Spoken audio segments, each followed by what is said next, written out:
እኔ ለነዚህ ለማይረቡ አብርሃምና ሄርሜላ ማለት ነው ስም አውጥቼላቸዋለሁ። ከዚህ በፊት ምን ነበረ ያሉት? የፍቅር ጀማነን እኛ ብሎ ነበር። ታውቃላችሁ?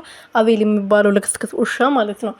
እነሱ የፍቅር ጀማ ሳይሆኑ የፍቅር ሴጣኖች፣ የፍቅር መቀሶች፣ የትዳር ሴጣን እባብ ናቸው ማለት ነው። እና በተደጋጋሚ ይህን ነገር ተናግሬዋለሁ። እና ወደ ፍቅር ጀማ መቀላቀል ትችላላችሁ አለ። ሰው ማን ይፈልጋል እንዴ? ወደ ሴጣን መቀላቀል ሰው ይፈልጋል እንዴ? እናንተ እዛ ተቀላቀሉ፣ እናንተ እዛ ተጨራረሱ እንጂ ማለት ነው።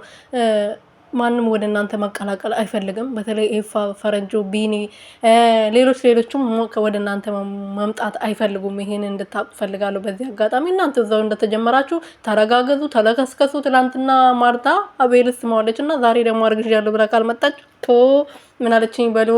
እቺም ራስ ከመሬት ልሳታለሁ። ሰላም ቤተሰብ እንዴት ናችሁ? ደህና ናችሁ ወይ? እኔ ያለው እግዚአብሔር ይመስገን። በያላችሁ በሰላማችሁ ብዝት ይበልልኝ። ለዚህ ቤት አዲስ የሆናችሁ ሰብስክራይብ፣ ሼር፣ ላይክ እያረጋችሁ ቤተሰብ እንድትሆኑ በትህትና ጠይቃለሁ። ዛሬ ደግሞ ሄርሜላና አብርሃም በዚህ አይነት መልኩ መጥተዋል። የሄርሜላ ወድ እንትን ነው መሰለኝ ያረገዘችው፣ ፍየል ነው ውስጧ መሰለኝ ያለው። ቶሎ ይነፋል ወደዋ ታውቃላችሁ። እና ወደ እንደዚህ በአንዴ ተነፍቶ እንግዲህ ዛሬ ደግሞ መጣለች በዚህ አይነት መልኩ። ጉድ እኮ ነው። እኔ ሰው 9 ወር ሲረግዝ ነው የማውቀው። እሷ በፍየል ነው ቶሎ እንግዲህ በ3 ወር ውስጥ በ2 ወር ምናምን የሚያረግዘው። ይቅር በለኝ ፈጣሪ። አታዋር ተሻላል